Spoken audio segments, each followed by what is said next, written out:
কেবল ধর্মীয় দৃষ্টিকোণ থেকে না দেখে একজন মানুষ হিসেবে ইসরায়েলি বর্বরতার বিরুদ্ধে সোচ্চার হতে এবং ইসরায়েলি পণ্য বয়কট করতে আহ্বান জানিয়েছেন ইসরায়েল বিরোধী আন্দোলনকারীরা। রাজধানী সহ দেশের বিভিন্ন জায়গায় বুধবারেও বিক্ষোভ কর্মসূচি পালিত হয়েছে। সাব্বির আহমেদ জানাচ্ছেন বিস্তারিত। যুদ্ধবিরতির মধ্যেও নিরীহ গাজাবাসীর ওপর ইসরায়েলি বর্বরতার শেষ নেই। তাদের এই নৃশংসতার বিরুদ্ধেই প্রতিবাদ বিশ্বজুড়ে। বিক্ষুব্ধ বাংলাদেশও। প্রতিদিনই বিক্ষোভ, প্রতিদিনই হচ্ছে বিক্ষোভ মিছিল। এরই ধারাবাহিকতায় বুধবার ব্র্যাক বিশ্ববিদ্যালয়ের সামনে বিক্ষোভ করেন বিশ্ববিদ্যালয়ের শিক্ষার্থীরা।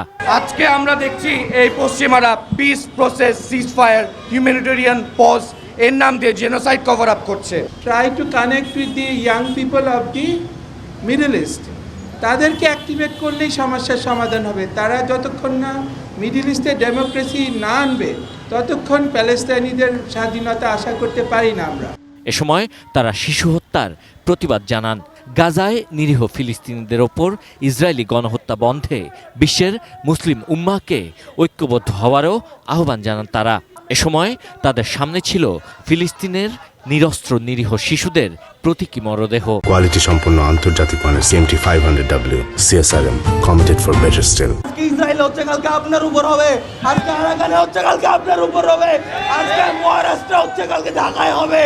আমরা 15 বছর দেখেছি হিন্দুত্ববাদের জিঞ্জির কিভাবে আমাদের আটকে রেখেছিল। প্রোটেস্ট করে কোনো লাভ হবে না বা হচ্ছে না, কিন্তু অ্যাকচুয়ালি আমরা দেখতেছি এই জেনোসাইডটা অনেক আগে থেকে হয়ে আসতেছে, বাট আমরা এতদিন এটা সম্পর্কে জানতাম না। কেন জেনেছি? সব প্রোটেস্টের মাধ্যমে জেনেছি। ছোট ছোট শিশুদের কি অপরাধ? তাদেরকে কেন টেরোরিস্ট বলা হচ্ছে? তারা তো টেরোরিস্ট না, তাদেরকে মারা হচ্ছে বলে তারা প্রোটেস্ট করতেছে। সেটাকে তো টেরোরিজম বলা যায় না। আমরা শুধু চাই ফিলিস্তিন মুক্ত হোক। বিক্ষোভ শেষে নেতানিয়াহুর কুশপুত্তলিকা পুড়িয়ে প্রতিবাদ মিছিল করেন শিক্ষার্থীরা। মিছিলটি বিশ্ববিদ্যালয়ের ক্যাম্পাস প্রাঙ্গণ থেকে শুরু হয়ে বাড্ডা ইউলুপ ঘুরে আবার ক্যাম্পাসে এসে শেষ হয়।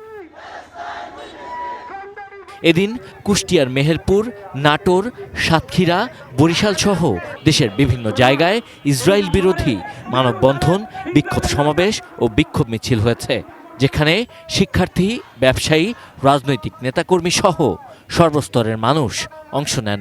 তারা ইসরায়েলি পণ্য বয়কটের ঘোষণা দেন। Sabbir Ahmed, ATN News, Dhaka.